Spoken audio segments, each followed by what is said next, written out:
জানা এসে বলেন, চাদর দিয়ে নবীজিকে আবৃত করে ডেকে রেখেছি। হঠাৎ করে আমি তাকায় দেখি আল্লাহ নবী চাদরের ভিতরে একটা হাত একবার গোটায়, হাতটা আবার লম্বা করেন, পা এভাবে গোটায় আবার পা লম্বা করেন।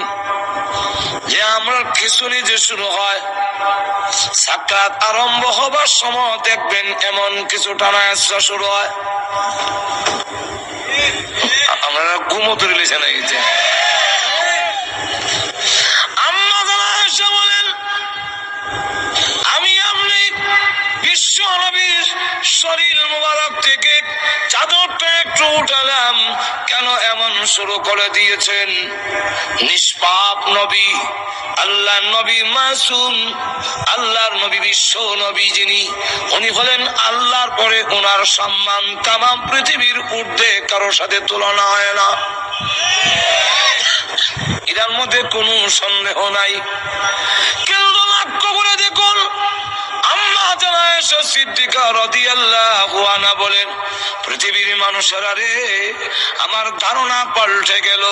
আমি যেই মাত্র আল্লাহর নবীর শরীর মুবারক থেকে চাদর সরালাম, এমনি তাকায়া দেখি নবীজির মাথা মুবারক থেকে নিয়ে পা মুবারক পর্যন্ত এমন কোন পশম মুবারক নাই যেখান থেকে আল্লাহর নবীর ঘাম বের হয় নাই। আমার ধারণা পাল্টে গেল। নবী যদি রহম, তাহলে আল্লাহ যে বলছেন কুল্লু নাফসিন যায়কাতুল মাউত, এই আয়াত 100% ঠিক। একটু জোরে কোন না। হঠাৎ করে নবী যেদিকে বলেন,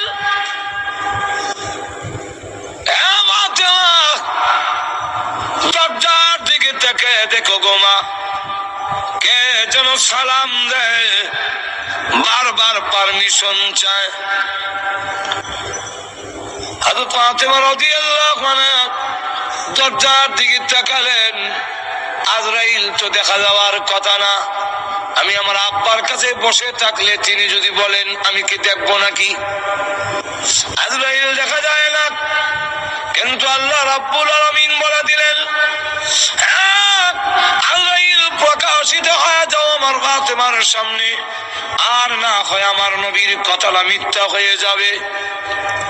হযরত ফাতেমা রাদিয়াল্লাহু আনহা দরজার দিকে তাকায়া বলেন, আব্বা, এমন একজন মানুষ দরজার সামনে দাঁড়ায় আছে, আব্বা গো, যার বডি, যার সুরত মক্কা মদিনার কারোর সঙ্গে কোনো মিল নাই, দুনিয়ার কারোর সঙ্গে মিল হবে না, এমন বড় আকৃতি, পা মাথা অনেক বড়, আর সমস্ত শরীর কাপড় দিয়া ঢাকা, দুইটা চোখ বড় বড় অগ্নিলোকার মতো। আল্লাহর নবী কেমন আব্বাজান, এমন আকারের মানুষ আমার জিন্দেগিতে কোনোদিন দেখিনি। আল্লাহ নবীর মাথা মুবারকে ব্যথা, বুকে ব্যথা, তারপরও উনি বহু কষ্টে দরজার দিকে তাকায় বললেন, মা হাযা মালাকুল মাউত, হাযা হাজিমুল লাজ্জাত ইয়ানিল মাউত। তিনি হলেন আজরাইল, মালাকুল মাউত, তিনি হলেন দুনিয়ার সমস্ত স্বাদ কর্তনকারী, যিনি দুনিয়ার সমস্ত স্বাদ মজা কেটে দেয়, সেই আজরাইল গোমা হাজির হয়েছে। হযরত ফাতেমা রাদিয়াল্লাহু আনহা বলেন, ওগো আব্বাজান, এই মুহূর্তে কেন তিনি আসলেন? কয়েক সপ্তাহ ধরে আপনি অসুস্থ, এই মুহূর্তে কেন এসেছেন? আমার বুঝবার বাকি নাই, আপনাকে নেওয়ার জন্য এসেছেন। না, পারমিশন দিব না, অনুমতি দেওয়া হবে না আপনার এই ঘরে ঢোকার জন্য। আপনি পৃথিবী থেকে বিদায় হয়ে গেলে আমি কোথায় যাব? কার কাছে দুঃখ প্রকাশ করব? হাসান হুসেইন কার কাছে গিয়ে প্রবোধ নেবে? না, পারমিশন দিব না। আল্লাহর নবীকে বলেন, ও ফাতেমা, দরজা বন্ধ করে রাখতে পারো, কিন্তু জেনে রাখো আজরাইলকে ফিরায় রাখা সম্ভব নয়। মাগো, কারো পারমিশন পারমিশন নেয় না, কার ঢোকার জন্য আজরাইল অনুমতি নেয় না। এটা আমার সম্মান, এটা আমার মর্যাদা, আমার অনুমতি নিয়ে ঢুকতে চায়। অনুমতি যদি না দাও, সে কিন্তু অনুমতি ছাড়া ঢোকার পারমিশন তাকে আল্লাহ দিয়ে রেখেছেন। সুতরাং পারমিশন দিয়ে দাও, অনুমতি দিয়ে দাও, জানায় দাও আমি বলেছি করে ঢোকার জন্য। আজরাইলকে যখন অনুমতি দেওয়া হলো, তিনি এসে বলেন আসসালাতু ওয়াসসালামু আলাইকা ইয়া রাসূলুল্লাহ, আল্লাহ আমাকে পাঠিয়েছেন, আপনি যদি যেতে চান গো আপনাকে নিয়ে যাব, থাকতে যদি চান আল্লাহ হায়াত বাড়ায়া দিবে, কোনটা করবেন? আল্লাহর নবী বলেন তুমি অপেক্ষা করো, যাব কি যাব না এখন বলবো না, হাত্তা ইয়াতিয়ানি জিবরাইল, জিবরাইল আমার কাছে আসার আগ পর্যন্ত তুমি অপেক্ষা করো। জিবরাইল আসার পরে আল্লাহর নবীকে বলেন জিবরাইল, আজরাইল বলে আমার নাকি যাওয়ার সময় হয়ে গেছে, তোমার মতামত কি? জিবরাইল আলাইহিস সালাতু ওয়াস সালাম তখন কোরআন শরীফের একটি আয়াত তিনি পড়লেন, ইন্নাকা মাইতুন ওয়া ইন্নাহুম মাইতুন।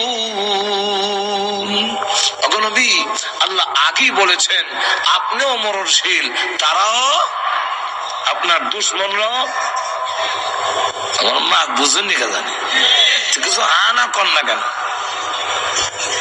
রাসূলকে বলতেছেন ইন্নাকা মাইতুন ওয়া ইন্নাহুম মাইতুন, আপনিও মরণশীল, আপনার দুশমনরাও মরণশীল। আল্লাহর নবী বুঝে ফেললেন জিবরাইল ইঙ্গিত দিয়েছে চলে যাওয়ার জন্য। নবীজি কান্দেন। জিবরাইল ডেকে বলেন ইয়া রাসূলুল্লাহ, ইয়া হাবিবাল্লাহ, আপনি আপনার বন্ধুর দরবারে যাবেন, রফিকে আলা, পরকালে আপনার নাজ নেয়ামত ইহকালের চাইতে আরো অনেক বেশি। নবীজি সম্মান